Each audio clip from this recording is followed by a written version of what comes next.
Hey guys, welcome back to another Power Packed YouTube live session presented by ScoreLeap.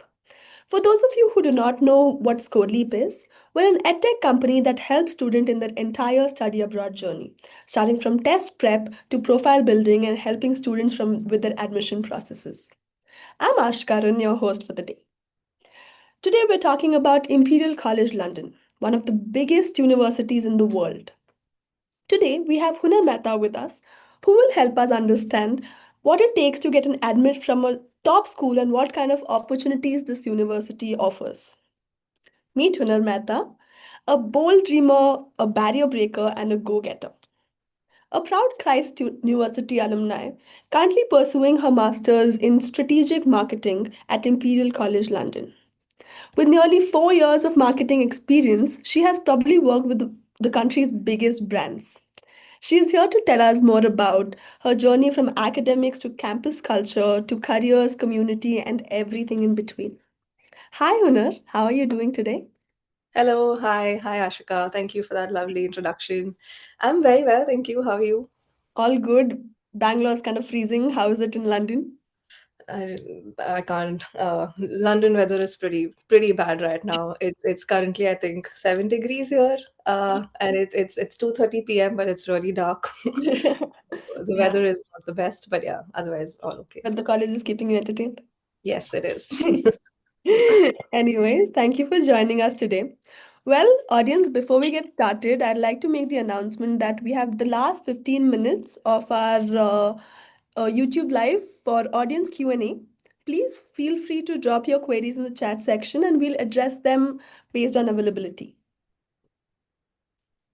Also, don't forget to like, share, and subscribe to our channel for updates on such more interesting events. Are you ready, Hunar? Yes. Okay. Can you tell us a little bit about yourself and what motivated you to choose masters in marketing at Imperial College London?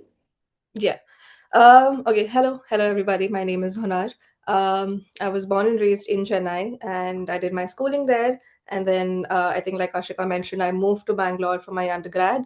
I went to Christ University, and I studied triple majors in psychology, literature, and media studies.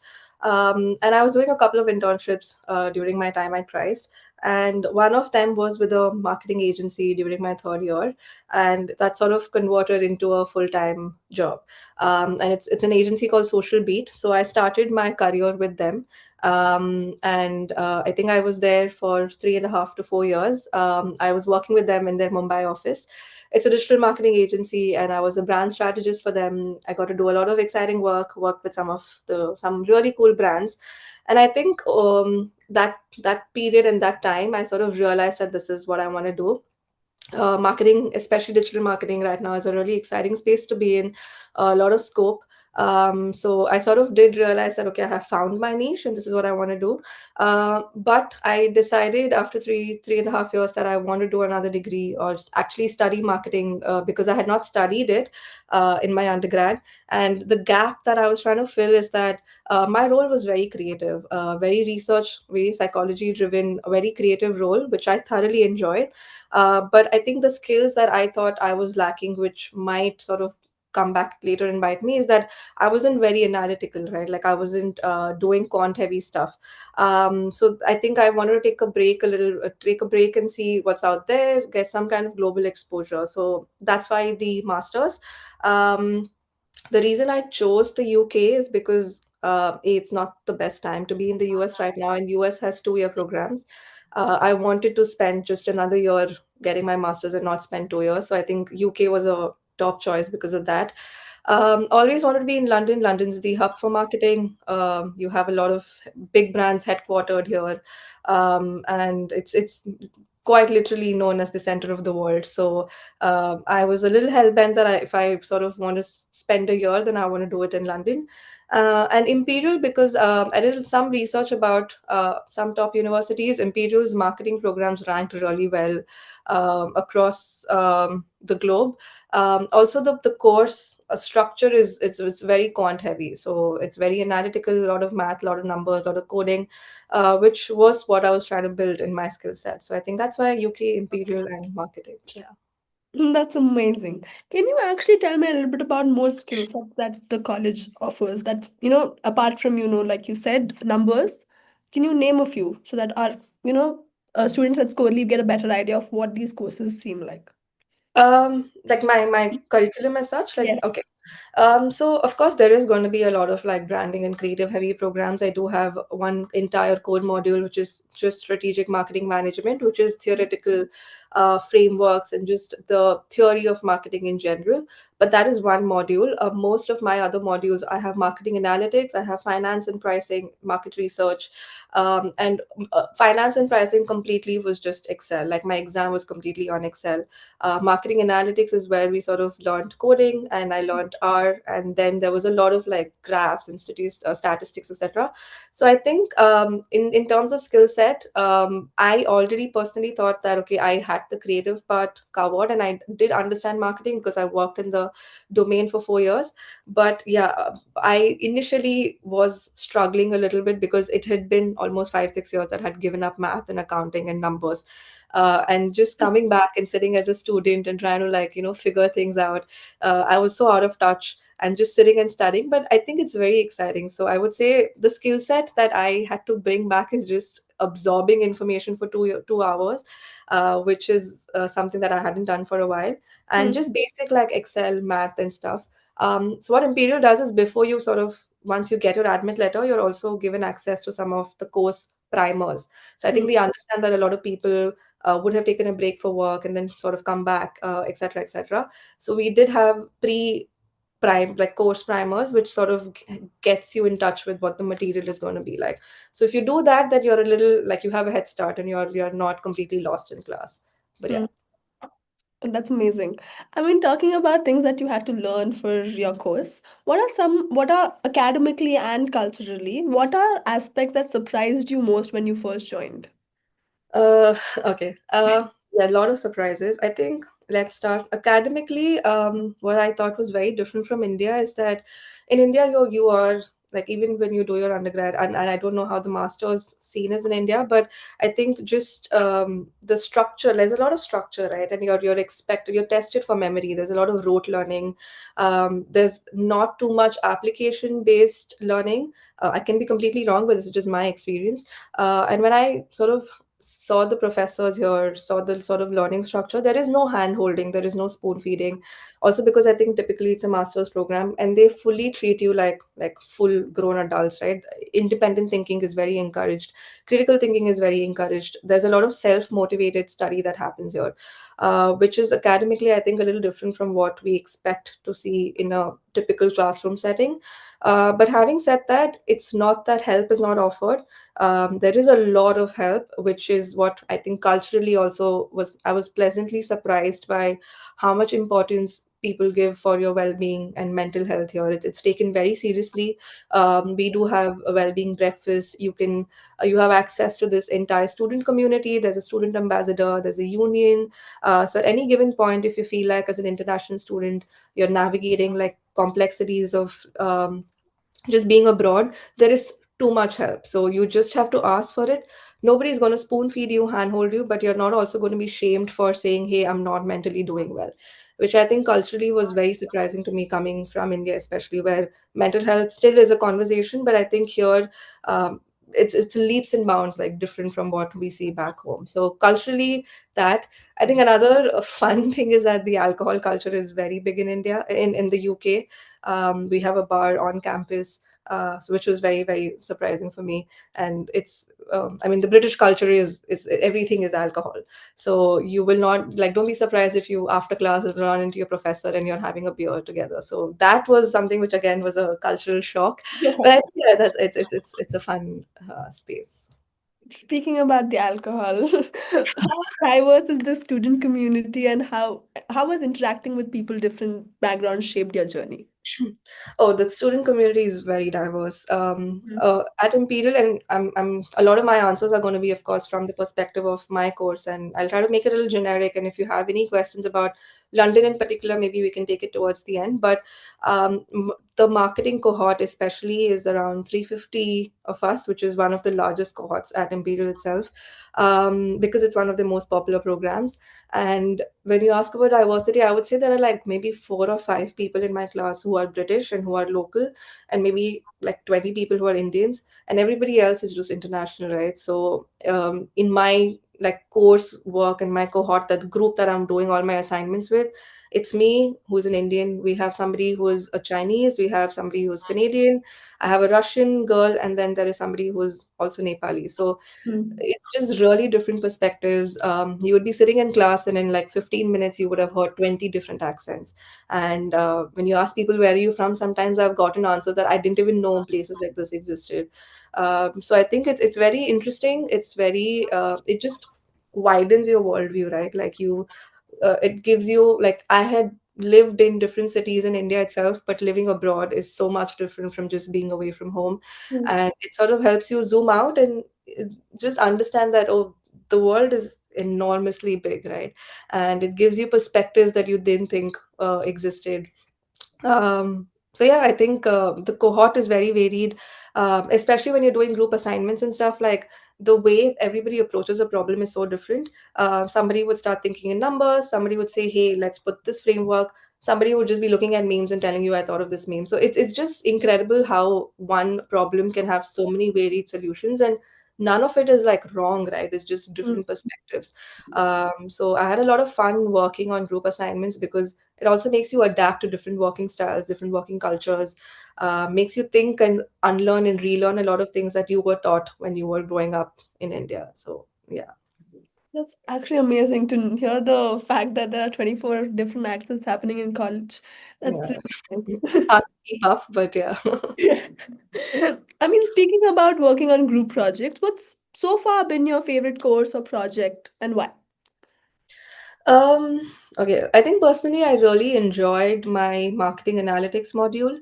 Hmm. Like I said, I had done a lot of creative work, so a lot of my other like marketing heavy modules just felt like replicating what I was doing at work, Hmm. where we were pitching to like clients or making pitch decks, etc., which was a lot of what I was doing at work. So I enjoyed the analytics program because it was completely new territory for me. I was actually a little scared because I had not done coding and numbers, etc. But I was pleasantly surprised because of how much I enjoyed the course.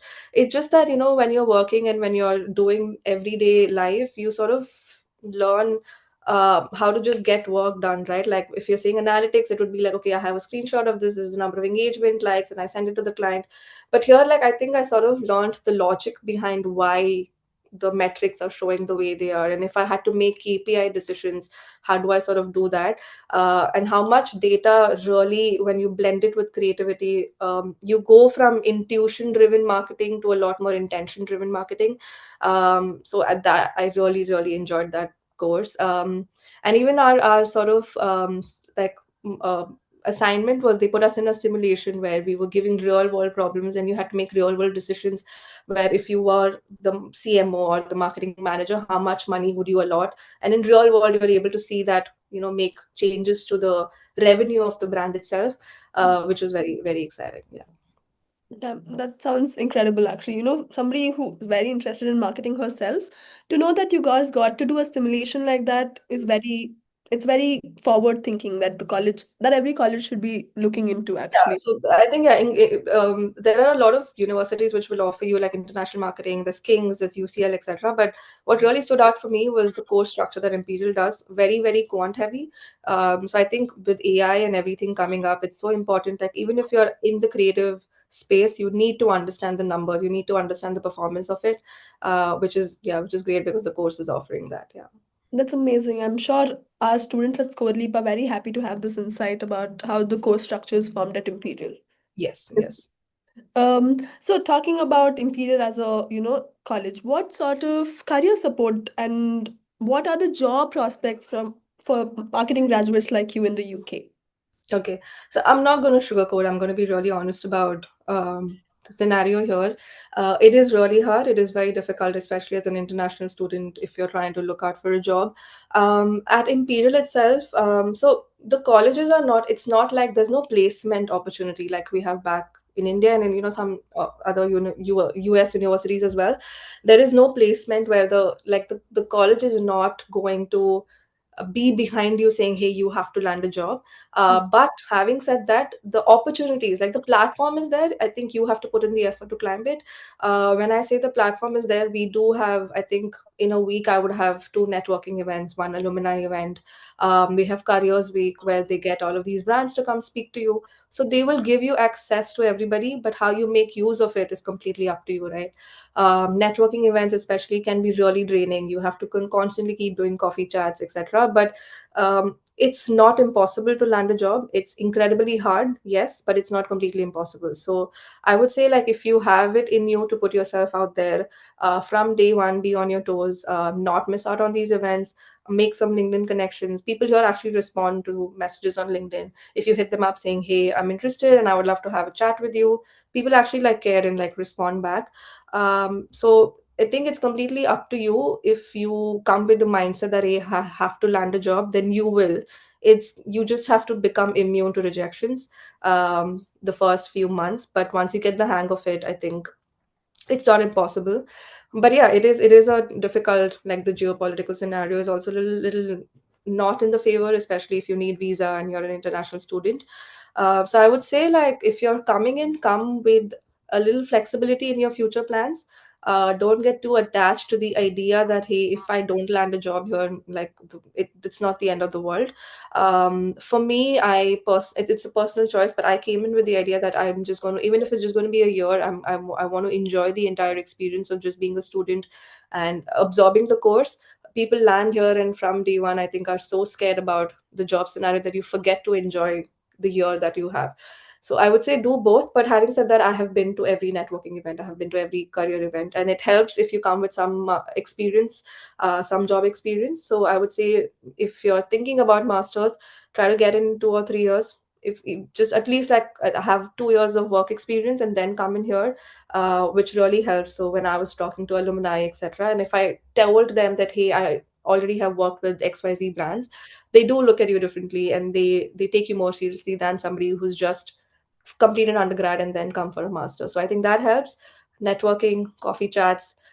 Imperial will give you access, because it's Imperial. We had like Louis Vuitton come talk to us. We have LVMH. We had incredible brands come speak to you. But how you keep in touch and how you sort of make use of that opportunity is on you. So the college is going to give you the push, but they're not going to sit on your head and say, get a job. That is fair. I mean, every college should implement this because not nobody's going to handhold you through Yes, yes, getting a job in a country that has geopolitical issues, right? exactly. I Yeah. mean, talking about that, talking about how you have big brands coming in, how do you keep in touch? How do you make sure that you land that job? Do you have any advice on that? Yeah, so I think a lot of like in the first, I think 2 months itself, it was really overwhelming as well, because in the first 2 months itself, we're trying to navigate so much, and we had so many career events happening. But I think what helped is, if you have come with a little bit of clarity that, hey, this is the field that I want to be in. Like, I know I want to be in the FMCG or luxury space, and I want to move to a brand because I've had some agency experience. So that clarity really helped. At Imperial, what they also do is, in the first 1 month, you will have counseling with your career expert. Like that, we have a careers team, and they will go through your CV, make sure it's tailored. They will tell you, hey, this is the roles that are open up to you. This is when you should start applying. These are the kind of people that you should be in touch with. So I would say, completely make use of all the resources that your university offers. A lot of people do not know about these things, but I think you should completely milk the help that's been offered on campus. That's one. Even if you feel like, oh, the networking event is not doing anything in the short run, you will have long term benefits. So just trust the process and show up. Half the work is done if you just show up, right? If people are looking at you, and even you have one or two interactions with somebody who, in a year, if you reach out to them, they will sort of remember you somewhere. Third thing is, be in touch on LinkedIn. um, Especially as a marketer, I think posting regularly on LinkedIn also sort of helps me. Like, I talk a lot about general stuff on LinkedIn, and I try to be active on the platform, which means that I had somebody reach out to me a couple of days ago saying, "Hey, we saw this post and you seem to be interested. And can we have a quick chat?" It didn't materialize into a job because they were looking for somebody full time, but I know in a year later, like down the line, if I reach out to her, she will remember me. And if somebody is coldly reached out to her just after a year, I would have a little bit more of a edge because I have had a conversation with this person. So I would say trust the process. It's not going to materialize immediately, but as soon as you come in a year, in a month or two, once you have gotten comfortable, start doing coffee chats, just messaging people, telling them or commenting on their work, sending emails. Uh, it is a slow burn, but it sort of will materialize into something. So the only way is networking. Like, of course, having a strong CV, having Imperial on a CV, all of that will help. But if you know somebody in the system that can put in a good word for you, referrals work amazing here. So I would just say that talk to as many people as you can. I also, before I got here, sort of looked up the alumni. See, I saw what companies they were working in, and I got in touch with some of them, and I met some of them for coffee, which helps because they are also international students, but you know for a fact that they have landed a job. So you have proof of concept of how things have happened. So yeah, just keep your eyes, ears open. That's an incredible, talking point for all of our students watching. I would like to, I mean, this is a personal question coming from me, right? So tell me, how does having the name Imperial on your resume translate differently for London and versus India? If you came back, how would Yeah. this translate differently? I think it's very subjective. Also, I would just say that it's not like, just because you have a degree from Imperial, your life is going to tremendously change overnight and opportunities are going to be handed out to you. A lot of people, come with that bubble, right? That, oh my God, I'm going to go to London and it's going to be incredible, it's going to be glamorous. And once I have the stamp of Imperial, it's impossible to not land a job. None of that is true. Of course, it maybe gives you a bump because a lot of places will the initial screening is that, hey, you need a master's degree, and maybe the HR will see an Imperial versus a non-Imperial resume and put you like speed track that. But that's where it stops, right? Like, if you're not doing your interview well, people don't really care about marks. There's not much here. It's not like, oh, because you have an Imperial you will land a job. There is no guarantee. So I think once you maybe get a little bit, like, if people are starting from here, you can start from here. But once you are in the room doing the interview, it completely just depends on that. So in UK, of course, because everybody knows Imperial, I have seen this. Like, I would maybe go to a networking event and there'll be somebody else from not so recognized college, and when I say I'm from Imperial, they do give you that advantage that, hey, you come from a very well recognized university, and maybe people will take the time and effort to talk to you. But if you can't gauge that and make use of anything like that, then it's useless to have it. So I would say, don't just rely on that saying, oh my God, my life is going to change. It does change for the better, but it also requires a lot of independent work and effort from your end. Now, back in India, I was also, when I was working and I was hiring for my team, etc., I would get in resumes. And like, a lot of people say that marketing, may just doing a master's now is useless. You're just going to spend a lot of money and it doesn't really matter, blah blah blah, which maybe 50% is true. But just being on on the other end, where I was doing hirings and I had seen my creative directors hire, I had seen my HR recruitment officers hire, they would see a profile, and if there is a international experience, unconsciously also they're like, okay, this person has worked and has come from a reputed university. Automatically, subconsciously, there is a little bit of bias, I would say. So just to like wrap up, it's not going to change your luck or life overnight. It does give you a push. Also, like, if you just want to come and just say that, hey, I studied in London and go to a XYZ university, you will just end up spending a lot of money and it's going to be a year long vacation. So for me personally, I was very like, hey, if I'm doing a master's, it has to be from a very recognized university. The second advantage of going to a top university is that the kind of network that you build, right? Masters, I personally think, more than just knowledge, like, you can get all of everything that's been taught to me can be taught on AI or YouTube today. I don't have to spend this kind of money to learn what I'm learning. But it's just that the amount of like the professors that you get to interact with, the people that you get to interact with, like people are doing really incredible things, building brands, founders, co-founders. So networking is what my ROI is from this, right? Just to say that, hey, I know somebody in Morocco doing this, I know somebody in Spain doing this, I know somebody in Paris working for this XYZ brand, which is so cool because you come back rich with friends and with network. So that is an advantage of going to a very well recognized university, because you're going to be surrounded by high achieving, ambitious people. That changes your perspective and really realigns your goals as well.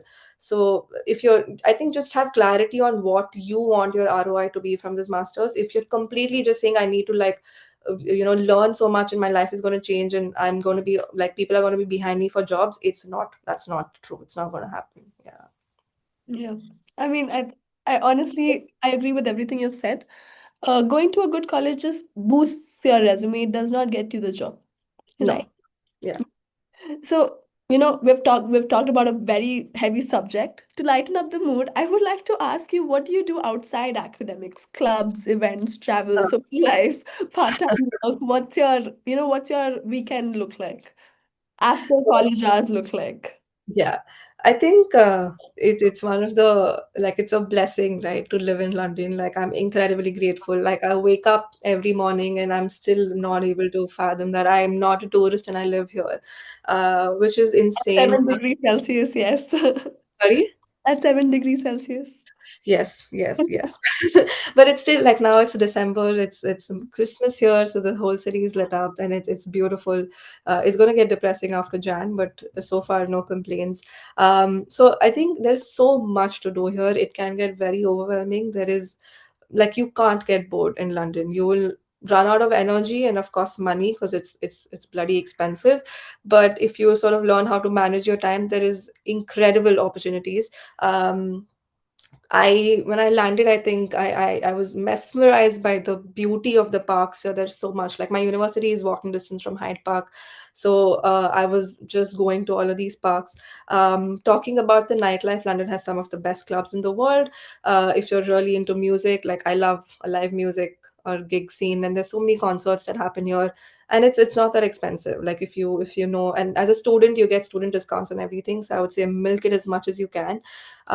So I did a lot of concerts. You can do a lot of day trips because Europe is so accessible. Paris is a 2-hour train ride away. So you can just wake up one weekend and say, hey, you know what, let's go to Oxford or Birmingham or Canterbury. And these towns are beautiful. Like, it's straight out of a storybook, I think it looks like. So yeah. And also, like, if you're just new to the city, there's a lot of community here. You can just join run clubs. You can join new international students coming in, women clubs. So there's a lot of, like, people really out, like, have hobbies here. And even at Imperial, we have around 200 clubs, which is non-academic related. Like, you have any hobby, there's going to be a club for it. So a lot of side quests, a lot of stuff that you can do. So I joined a bunch of clubs. I joined a lot of networking events. So during the week after college, you would see me doing this. And over the weekend, yeah, I think there's Christmas markets, there's ice skating happening. So I did that. You will not get bored. Like, it's beautiful, it's insane. Make use of how much ever you can in London. The museum, the history is really, really rich. So if you're a geek or nerd like me, then I think every week I try to at least do one museum. They have amazing bookstores and libraries here, and yeah, the architecture is beautiful. So just being here, I think, is amazing. Yeah. So you will never run out of stuff to do. It sounds so magical. I really hope I was there. It really does sound magical. Okay. One last question for all of our audience. What's one sort of advice or learning that you would like to give us co-leap students? People who are trying to go study abroad, people who are nervous about this whole situation, thinking about London, Imperial. What's your biggest learning or advice that you would like to share to your fellow students? Okay. So again, I would say before I came here, right? Like I think I was in the same boat where I was very confused. Let's be honest, it is a lot of investment, right? And a lot of us are on student debts and loans, etc. And sometimes you do wonder if it's all worth it, right? Like, why am I doing this?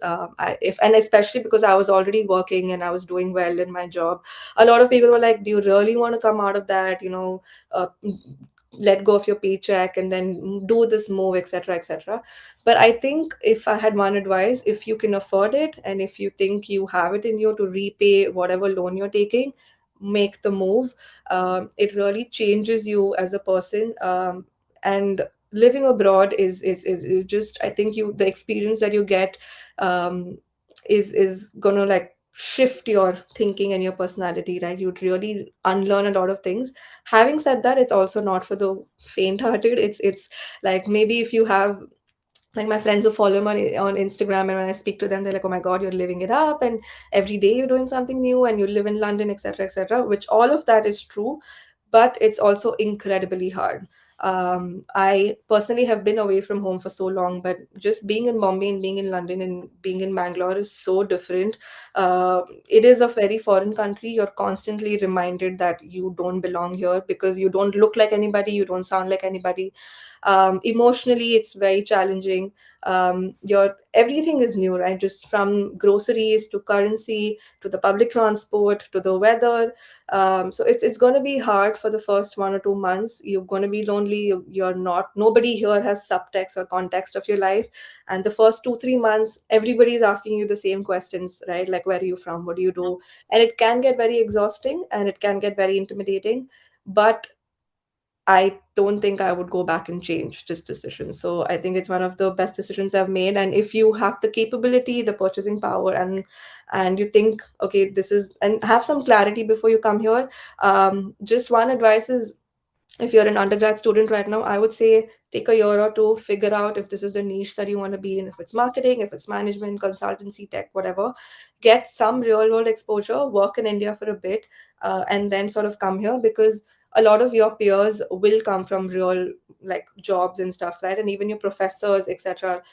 So when you're learning in class, you're able to apply that to a real problem that you would have faced back in work. And that really helps when you're having conversations, or even just, settings with your group stuff and your coursework, etc. So if I had to personally, like, say, like, at least have a little bit of work experience before you come here, you're a lot more mentally prepared, emotionally prepared. Um, and I think having some savings definitely helps. But yeah, if you have all of these things in place, you have the clarity and the affordability to do it, just make the move. It's incredible, it's hard, but it's amazing. Like, it makes you confident in ways that you didn't imagine, and it really makes you independent.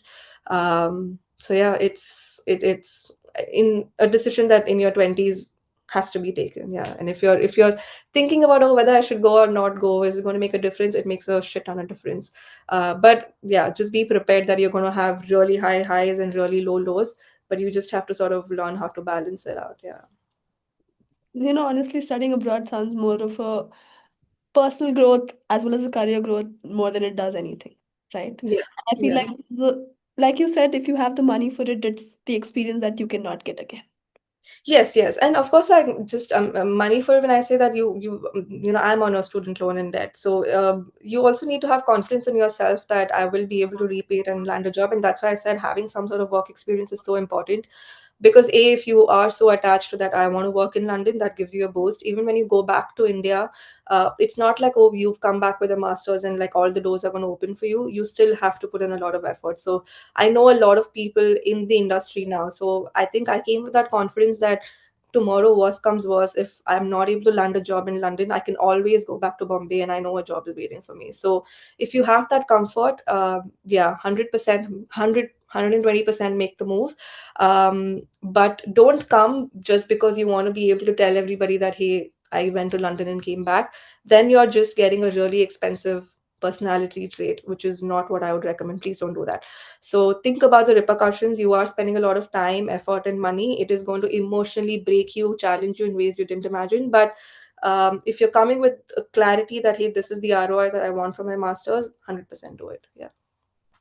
That's amazing. So, I think all of our students at ScoreLeap have gotten incredible insights from this conversation, from your journey, your academic excellence, your work experience back in India. I feel like all of these things have, sort of brought insights into our ScoreLeap students that they couldn't have gotten otherwise, right? Yes. So, taking a few student questions now. The Yes. first question that I would like to ask you is, how long does it realistically take to get a job? I know you answered it saying that all it honestly depends on you and how much you can invest in these networking events, but realistically, let's just say I'm a motivated individual. Okay, so if all odds work in your favor, so I think my course started in August, and I'm going to be done next August, and I have my visa up till December. So you have from August till next December to try to find a job, right? And I know people who started applying before they landed here. So that's how much people are competitive, because there are, I think, maybe say 50 jobs and like 20,000 people applying to it. So it's a very competitive space.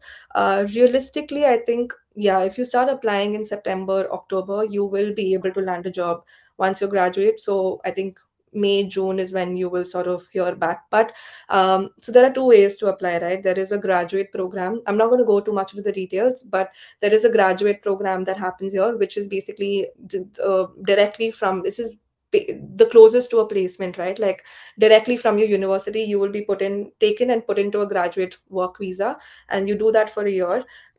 So if you want to go via that route, but this is for people who have less than 2 years of work experience. If you go via that route, which means you have to start applying in September, because the graduate programs open in November, December, and by Jan, Feb, they lock in people. So I know some people who already have a job via the graduate placement. Because I have more than 3 years of work experience, I want to directly apply for the skilled worker visa, which starts in spring. So I can start applying only in March, April. So I will know only by May if I have landed a job or not.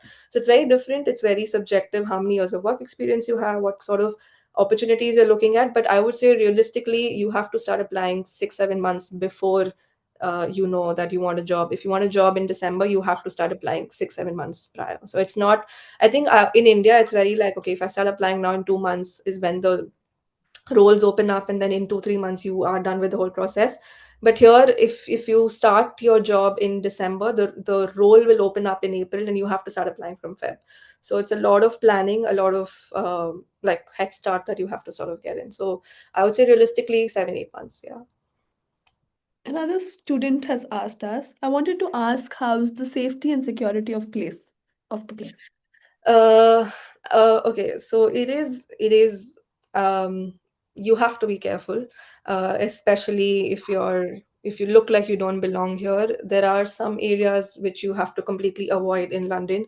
When I got here, there were a lot of protests happening amongst against the immigrants, etc. So it was a little scary initially. Also, there's a lot of like people will nick your phone and stuff. It's all true, whatever you see on Instagram, but also it also depends on the areas that you're living in. Touchwood, like at least like I haven't experienced where I felt unsafe, but I've heard stories from my colleagues and classmates where maybe somebody's trying to muck them, somebody's trying, but as long as you're safe, like I would just say, if it's have some sort of like self-awareness, where if it's too late in the night, don't come back alone, don't take the tube, don't take the bus. Always be in groups. There are certain areas which are known to be sketch and shady, so completely avoid that. Don't try to get in unnecessary arguments with people. So I think it's not all that bad. It's not extremely safe as well.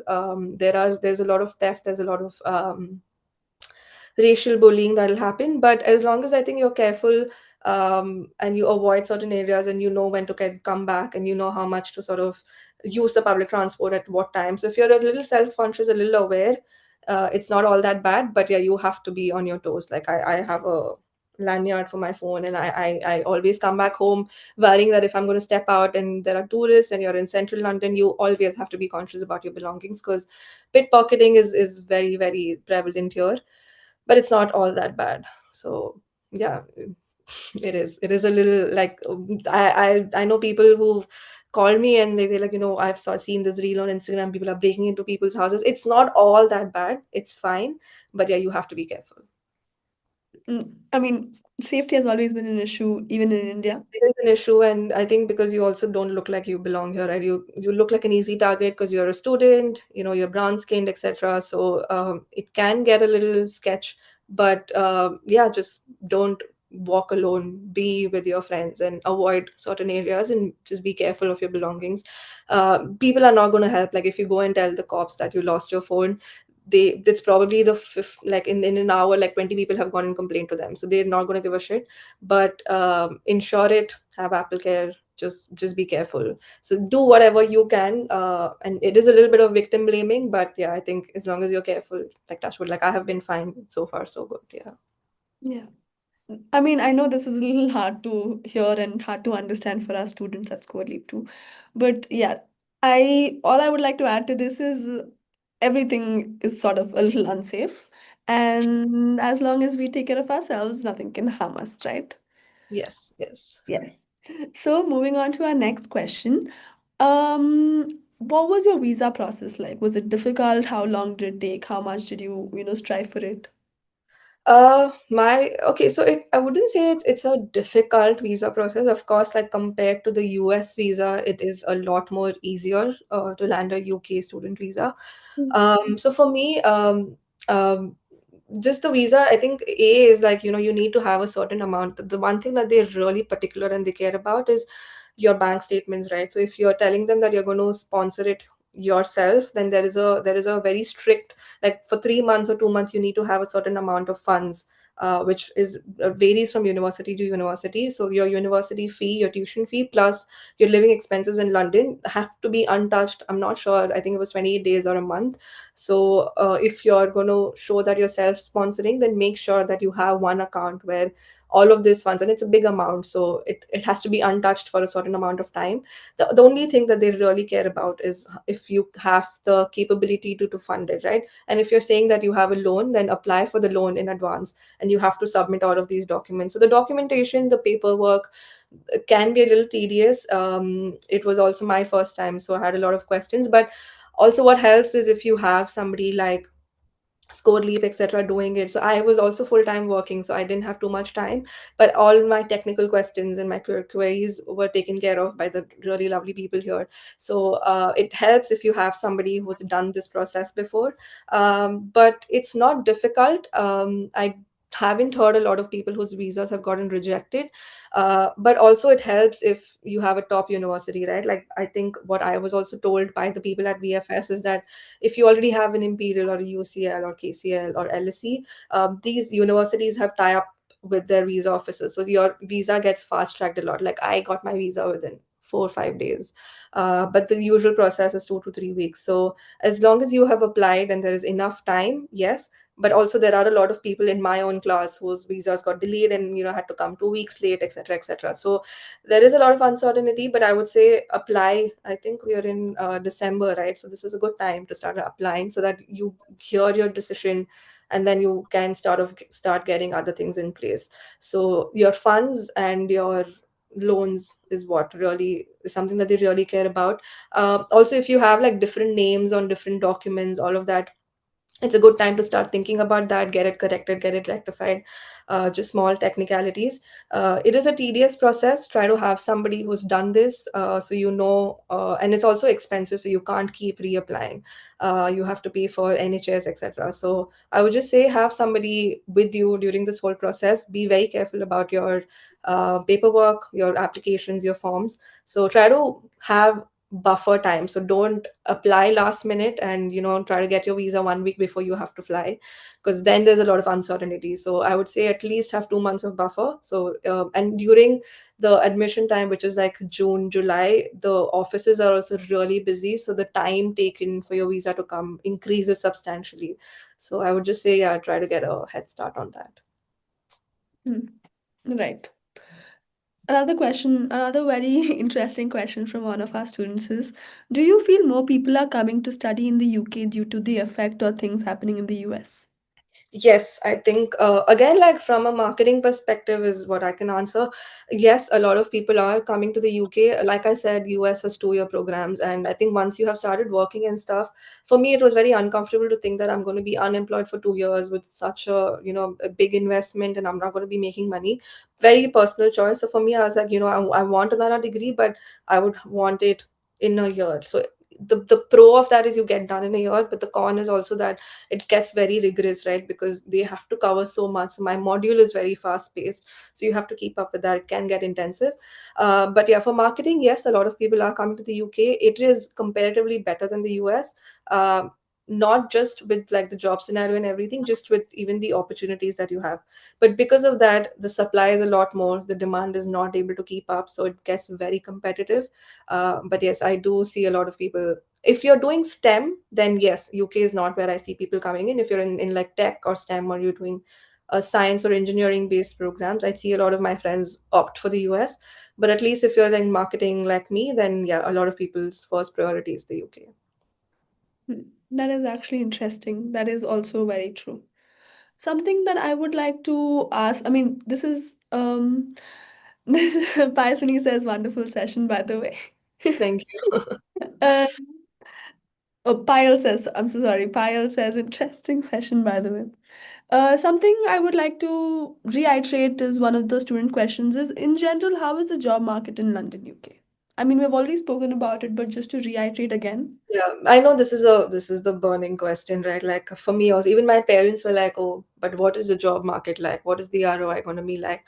And like I said, I'm not going to sugarcoat it. It's extremely hard. Be ready to be rejected without reasons, right? Like sometimes the reason is just that they will not have money to sponsor you. So more often than not, it stops being talent and skill based, and a little bit is also your luck. So I wouldn't say the job market is easy. Again, like I said, just because you have a UCL or Imperial or Oxford on your profile, like I know people who went to Ivy Leagues and are still struggling after a year to get a job, and are doing maybe like a barista or a bartender or sort of a situation part-time till they land a full-time job. So I just want to break the bubble that, hey, just because I've got into this university, nothing's going to stop you and I'm going to get it doesn't work like that. So market is really hard. A lot of people coming in. You have a lot of international students coming in. Everybody's objective is to land a job. So like I said, for 10 jobs, 10,000 people are competing, so you do the math. But if you are at it, if you are immune to the initial rejections, and you wake up every day and you sort of try to do one thing which is pushing you in that direction, having a little bit of job experience, having some connects in the industry, 100% does help. But come with some flexibility in your plan. If your complete future is dependent on landing a job here, I would say rethink your decision, because um, there is no one size fits all sort of answer that I can give. It's not like, hey, if you have these this thing, if you have incredible job experience and this and that, you will land a job, because there is no tailored fit. Like, a lot of people I know who came with no experience are working at really cool places. A lot of people who came with experience still not, are still struggling and have gone back. So I would just say, don't get too attached to the idea of being in the UK and working.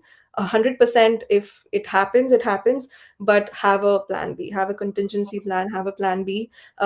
Be a little flexible with your, and do a lot of research. Like, like I was saying, when I came here, I sort of looked up the alumni at Imperial and saw what opportunities they were landing. How many of them have actually come back to Bombay and working here? How many of them have actually stayed back? And I spoke to both, and it's the same answer that I got, right? Like, it completely depends on you. If you're in the right place at the right time, it's not impossible. It's going to take a lot more effort than it would in your home country, for sure. You have to really, like, the company is paying for your sponsorship, right? So you have to really show them that you deserve it, versus somebody who is a citizen here and doesn't need that extra money coming out of the company's pocket. So you're a liability for the company, so you have to really make them believe in you. So I would say, do your research, talk to people, see the universities that you're applying to, what sort of roles and jobs that people have landed. And if that is your mindset, then from day one you have to be at it. Like, you can't be laid back and then after 7 months decide to open your job application. So if that's the only motive you're coming in with, then from day one that you landed, you have to start applying. Yeah. Taking a full circle, actually, Hunar, I'm gonna give you a minute to probably drink some water, take a breath before I ask the last question. Thank It's a you. full circle. Hmm. Coming a full circle, which are the colleges you applied to, and why did you choose Imperial amongst all of them? Okay. Yeah, so for me, like I said, I knew that I wanted to study abroad. Like I had done my undergrad in India and not from the city that I was born in. So for me, I was like, okay, now I want to move out. I was also sure about the UK, so I did not apply to any US universities. Um, I applied to King's College London. I applied to LSE, Imperial, UCL, and I'm forgetting another one. University of Manchester. So I did not. So there are two ways that you can do it, right? Like after speaking to a lot of people, also a lot of career counseling services will tell you that, hey, apply to 10, 20, 30 colleges and you will at least get into one. And there are tier two colleges, etc., etc. Completely subjective choice. But for me, I knew that if I didn't get into the top five choice that I have, I'm not going to pursue it. So it was either this or I'm going to continue working in India and maybe try again next year. So I sort of looked up the best marketing ranked universities, and all of these are the courses and universities that came up. I got into all of them, all the five that I applied to. Imperial was my top choice. The program itself is globally ranked very well in Europe and Asia and in the UK, of course. Um, just having Imperial on your CV did give a little bit of an edge, so that was one reason.